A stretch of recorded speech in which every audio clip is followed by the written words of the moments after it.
वहीं पास में ही एक माचिस वाली चुड़ैल को 3 बेटी होती हैं। वह तीनों बेटियां बहुत ही शक्तिशाली होती हैं। एक बार की कहानी है, एक डायनपुर गांव में बहुत सारी डायन एक जादुई पेड़ पर बैठकर वहां से निकलती हैं। एक डायन कहती है, बहन, डायनपुर गांव में तो खाना ही खत्म हो गया, ऐसे तो हम भूखे ही मर जाएंगे।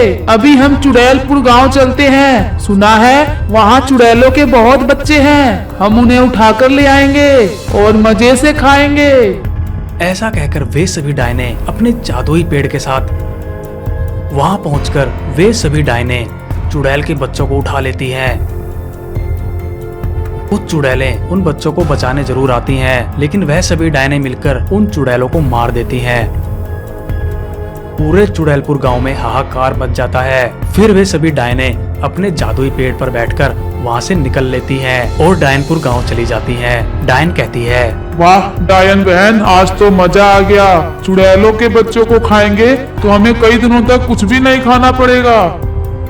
वहीं चुड़ैलपुर गांव में चुड़ैलों की रानी एक ऐलान करती है, जो भी उन डायनों को मारेगा मैं उन्हें इस चुड़ैल राज्य का रानी या राजा बना दूंगी। यह बात पूरे चुड़ैलपुर गांव में तूफान की तरह फैल जाती है।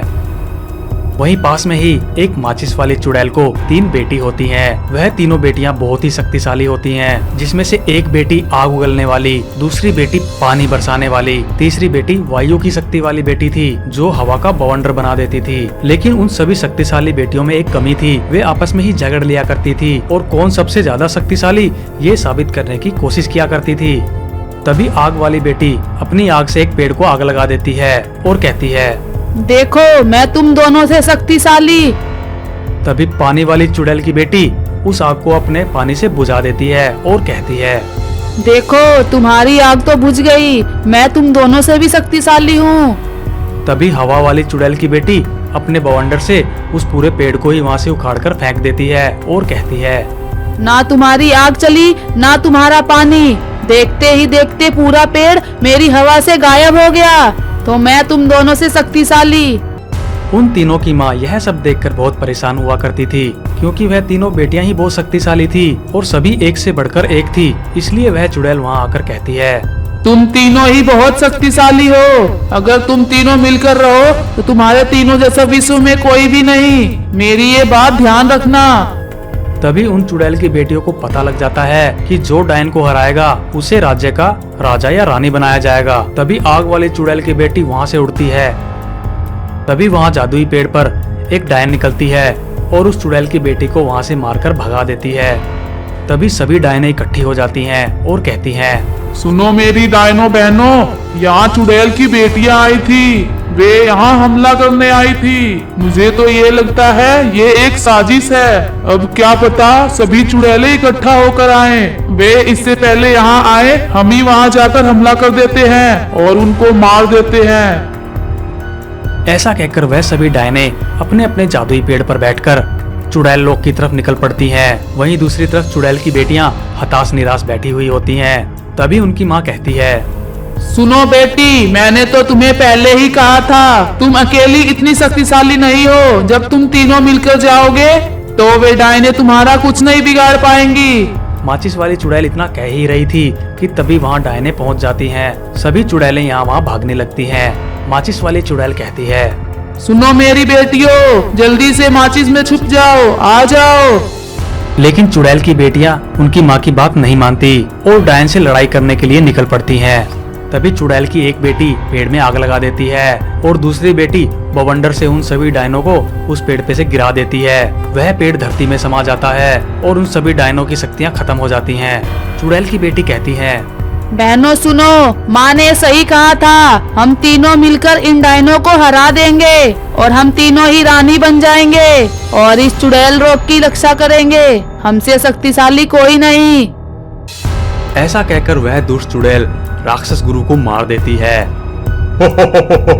एक बार एक गांव में बहुत सारे शैतानी बादल अपनी शैतानी चुड़ैल के साथ गांव में तेजाब की बारिश करने लगते हैं। उस तेजाब की बारिश के कारण गांव वाले जलने लग जाते हैं। अरे बचाओ कोई, ये शैतानी बादल और चुड़ैल तो हमें मार देगी भाई। और सभी गांव वाले घबराकर यहाँ वहाँ भागने लगते हैं। भागते कहाँ हो? मैं माचिस वाली चुड़ैल हूँ, मुझसे बचकर कहाँ जाओगे? उसी गांव में एक पेड़ के नीचे एक राक्षस गुरु तपस्या कर रहे थे।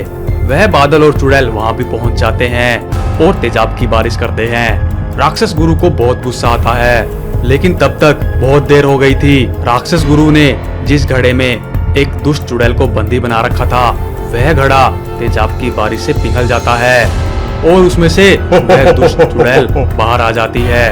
वह चुड़ैल कहती है, राक्षस गुरु, तूने मुझे कैद कर कर अच्छा नहीं किया।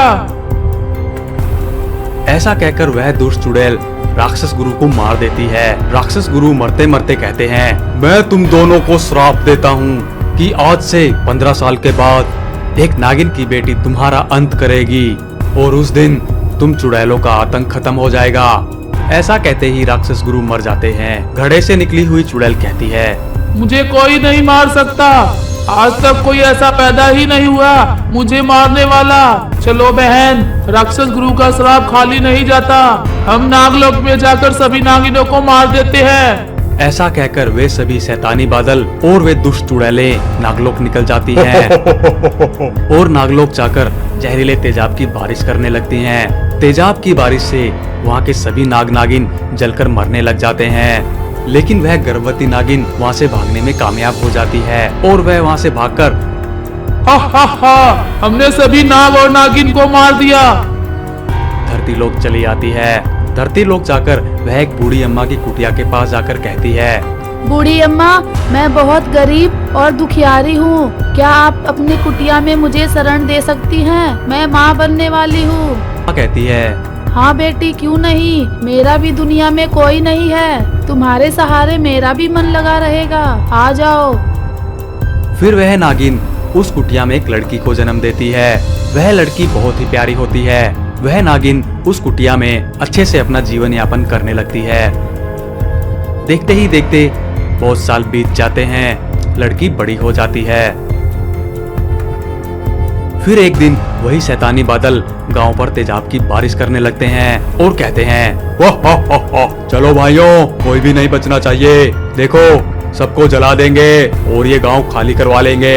देखो वह बूढ़ी अम्मा, उसके ऊपर तेजाब की बारिश करते हैं, बहुत मजा आएगा। बूढ़ी अम्मा शैतानी बादलों को देखकर घबरा जाती है और भागकर कुटिया में चली जाती है। नागिन की बेटी अम्मा से कहती है, बूढ़ी अम्मा, क्या हुआ, आप इतनी घबराई हुई क्यों हो? बेटी, कुछ शैतानी बादल बाहर आए हुए हैं और तेजाब की बारिश कर रहे हैं, मैं तो डर के भाग आई। नागिन की बेटी को बहुत गुस्सा आता है।